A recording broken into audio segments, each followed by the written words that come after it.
ராணிப்பேட்டை மாவட்டம் பெல் பகுதியில் செயல்பட்டு வரும் அரசு தொடக்கப் பள்ளியில் 3ஆம் வகுப்பு ஆசிரியராக சந்தானலட்சுமி என்பவர் கடந்த 17 ஆண்டுகளாக பணியாற்றி வருகிறார். இந்நிலையில் தற்போது சிப்காட் பகுதியில் செயல்பட்டு வரும் அரசு பள்ளிக்கு பணிமாற்றம் செய்ய உத்தரவு வந்துள்ளது. இதனை அறிந்த மாணவ மாணவிகள் மற்றும் பெற்றோர்கள் ஆசிரியை வேறு பள்ளிக்கு செல்லக்கூடாது என வகுப்பறையிலேயே தடுத்து நிறுத்தி வைத்துக் கொண்டு கண்ணீர் மல்க மிகுந்த வேதனையுடன் கோரிக்கை வைத்தனர்.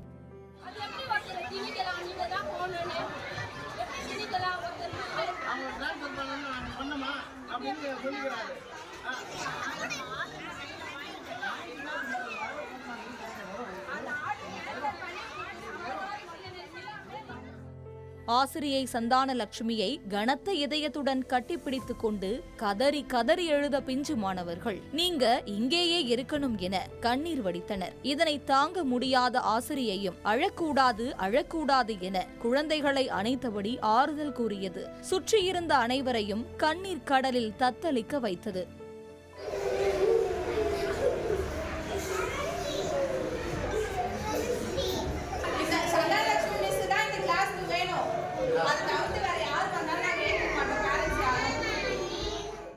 சிறப்பாக பணியாற்றி வரும் ஆசிரியை திடீரென பணியிட மாறுதல் செய்யும் நடவடிக்கையை பள்ளிக்கல்வித்துறை கைவிட வேண்டும் எனவும் மாணவ மாணவிகளின் எதிர்காலத்தை கருத்தில் கொண்டும் பெற்றோர்களின் விருப்பத்தை ஏற்றுக்கொண்டும் ஆசிரியை சந்தானலட்சுமியை தொடர்ந்து இப்பள்ளியிலேயே பணியாற்றும் விதமாக நடவடிக்கை எடுக்க வேண்டும் என மாணவ மாணவிகள் மற்றும் பெற்றோர்கள் கண்ணீர் மல்க கோரிக்கை வைத்துள்ளனர்.